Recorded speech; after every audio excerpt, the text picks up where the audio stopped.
All right, Shalom. First and foremost, I want to give all praise, glory, and honor unto Yahweh, Bahashim, Yahweh Shai, Bahashim, Harakakodash, and double honors unto the elders and apostles of GMS Great Millstone, and a sincere Shalom to Yakim, bringing out this word in diligence and in truth. And as you see here, it says, Western leaders could cause global tragedy. All right, and that's what Putin said. It says, no one can guarantee that continued escalation won't lead to nuclear war.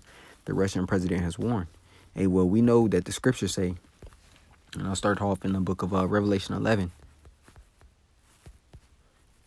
This is Revelation 11 and verse 14. And it reads, the second woe is past, and behold, the third woe cometh quickly. And so the second world war is past, and behold, the third world war is coming quickly. And we understand that the ways in which Yahweh Shem Shai is setting up these chess pieces, it's inevitable, for these prophecies to happen, man. So regardless of who's in office, regardless of what world leaders say what or do what, hey, the heart of the king is in the hands of the Lord, and as the rivers of water, he turneth it whithersoever he will. So the Lord's words aren't going to come back vain, man. Hey, another quick precept before we get deeper into that article is coming from the precept of 2nd Esdras 15. It's like it may be 16. It is 16. 2nd Esdras 16, and I'm going to start here at 5. Plagues are sent unto you, and what is he that may drive them away? May any man drive away a hungry lion in the wood? Or may anyone quench the fire in stubble, where it hath begun to burn? May one turn again the arrow that is shot of a strong archer? The mighty Lord sendeth the plagues, and who is he that can drive them away? A fire shall go forth from his wrath, and who is he that may quench it? He shall cast lightnings, and who shall not fear? He shall thunder, and who shall not be afraid? The Lord shall threaten, and who shall not be utterly beaten to powder at his presence? Right? So who can turn away the plagues? Who can try to stop prophecy, man? It's impossible for anybody to do it. Hey, Yahweh Shem Shai, they're bound by the words, man. So guess what? Hey, if he said it was going to happen, if it's written, hey, it's just going to come to pass in due time, right? It says the world is teetering on the brink of a catastrophe, right? Putin warned on Thursday, the U.S. and its allies have grown reckless in their attempts to retain global dominance. And that's completely true. Hey, we know he is a covetous man, so he's going to do everything in his power in order to reap, the benefits and the resources of the world, right? It says in their attempts to retain global dominance, and no one can be sure that nuclear weapons will not be used at some point in the future. Hey, little does he know they're going to be used in his lifetime, right? Because everyone likes to put off the day of the Lord. That's why in the book of Ezekiel, it talks about the Lord causing that proverb to cease amongst Israel, man. Because, hey, that's what they say. Oh, not in my lifetime. Well, I believe it's going to happen, but, not now. Well, the scriptures say opposite. It's going to happen in your lifetime. Matter of fact, it's going to happen soon. Hey, the scriptures talk about, matter of fact, this is the book of Habakkuk.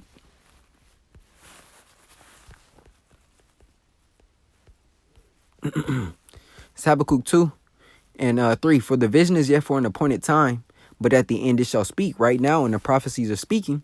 It says, and not lie. Though it tarry, wait for it, because it will surely come. It will not tarry. Right? So, guess what? Hey, you just got to be patient, man. But the Lord is going to bring forth, what he said. Continuing. It says, caused by Western nations to inflict. I'm sorry. It says nations to inflict a strategic defense on Russia, which possesses the biggest nuclear arsenal, demonstrate the recklessness of the Western politicians that goes beyond all bounds.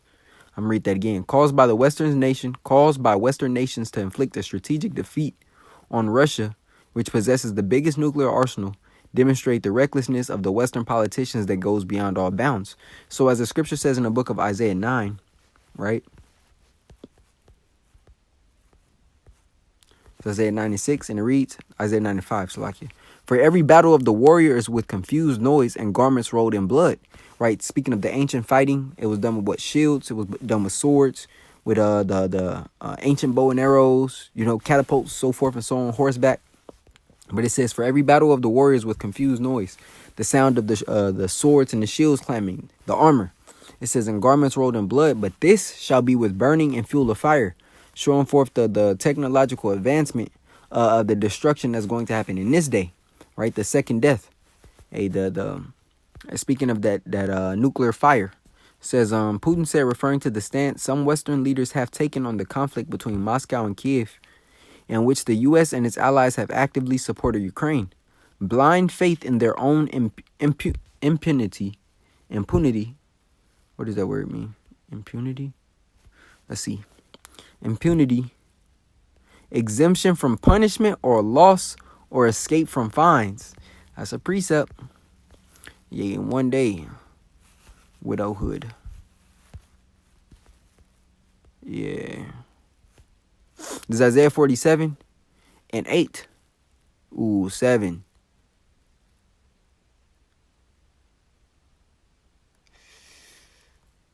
Sheesh. 5. This is Isaiah 47 and 5. Sit thou silent and get thee into darkness, O daughter of the Chaldeans, right? And the Chaldees were what? Infamous for what? Witchcraft. Left-hand energy, man. Witches, warlocks, all of that. It says, for thou shalt no more be called the lady of kingdoms, right? And it's speaking about Babylon the Great, aka America. I was wroth with my people. I polluted mine inheritance and given them into thine hand. Thou didst show them no mercy. Upon the ancient hast thou very heavily laid thy yoke. And thou saidest, I shall be a lady forever, right? So that thou didst not lay these things to thy heart, neither didst remember the latter end of it, right? And the scriptures speak about how, they're going to, these nations are going to show forth her nakedness, man, right? Speaking about exposing this place. It says, therefore, hear now this, thou that art given into pleasures. And when you go into, Ezekiel, it speaks about the sins of Sodom, right? But it's comparing, that into the nation of Israel. But it also applies to here, America. It's speaking about, the ways in which Jake was moving. But it really, that's what it really applies to. But it's manifold because it's the same for Babylon the Great, speaking of America. It says, I shall be a lady forever, so that thou didst not lay these things to heart, neither didst remember the latter end of it. Therefore hear now this, thou that art given to pleasures, that dwellest carelessly, that sayest in thine heart, I am and none else beside me. I shall not sit as a widow, neither shall I know the loss of children. So going back to that word impunity, exemption from punishment or loss or escape from fines. That blind faith in their own impunity, believing that what? That nothing bad can happen unto them. That's just like the word normalcy bias. You don't believe anything bad happens until it does. Or you don't believe anything bad can happen until it happens. So it says blind faith in their own impunity and exceptionalism could lead to a global tragedy. So going back to that word impunity, it says, therefore hear now this, thou that art given unto pleasures, that dwellest carelessly and sayest in thine heart, I am and none else beside me. I shall not sit as a widow, neither shall I know the loss of children. And that's that pride speaking, man, right? But these two things shall come to thee in a moment and one day, the loss of children and widowhood. They shall come upon thee in their perfection. And that's beautiful how Yahweh Shem Yahshua had this worded. Meaning what? The Lord is going to make such a show out of this place's destruction that memorial by that smoke ascending unto heaven forever, man. Is going to be a testament of how not to rule a kingdom, man. Right? It says, 9. But these two things shall come to thee in a moment and one day, the loss of children and widowhood. They shall come upon thee in their perfection for the multitude of thy sorceries and for the great abundance of thine enchantments. For thou hast trusted in thy wickedness. Thou hast said, none seeth me. Thy wisdom and thy knowledge, it had perverted thee. Thou hast said in thine heart, I am and none else beside me. Therefore shall evil come upon thee. Thou shalt not know from whence it riseth, and mischief shall fall upon thee. Thou shalt not be able to put it off, and desolation shall come upon thee suddenly, which thou shalt not know. Right? And that's the point. Yahweh Shem Yahshua is slowly, destroying this place on every level. If you find pleasure in folly, and guess what? He's uprooting your folly. If you find pleasure in liquor and food, guess what? He's going to cause a famine. Right? If you find folly in pharmaceuticals, guess what? He's going to make sure that those are unavailable. On every level is the Lord gonna cut the bread and circuses and your quote unquote luxuries that allow you to mentally lock in or stay locked in into this kingdom, man. And he's gonna do it so how I want to say critically. He's gonna do it so surgical, I should say. That it's going to just slip right from under you, man. And then at one moment you're gonna notice, damn, I have no way to ease this pain. And guess what? Then even greater miseries are gonna fall upon you. And it's beautiful, man. It says the Russian leader warned the old hegemons that got used to ruling over the world still seek to impose their will on the rest of humanity. And this is what people don't understand, when they just look at Russia versus the U.S. Putin is still upon himself, man. And he's an Edomite. He still has to listen to the global elites as well, So he's not a good guy. He's still an Edomite, which means he's still the devil, man. He's just fighting against another devil, which ultimately their conflict is going to cause, their kingdom to fall down and the kingdom of Israel, the tabernacle of David to be established, which is what a government. It says attempts to retain their elusive power through the use of force only leads to global instability, rising tensions, casualties, and destructions. Right? Hence 2 Esdras the 16th chapter. Right? Sedition among men. Right? Rising up, fighting each other. Let's get that. This is back in 2 Esdras 16. And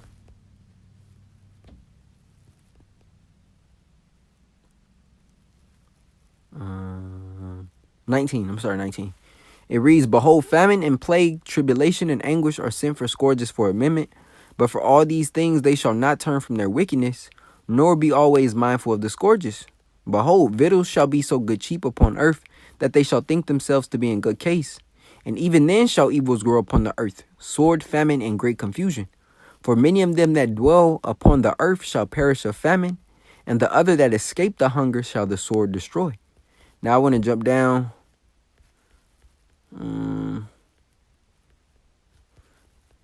That's the point. I'm gonna go to 15. The second edge is 15. All right, so that was just speaking about the destruction. Here's another part of the destruction. Second edge is 15 and 15.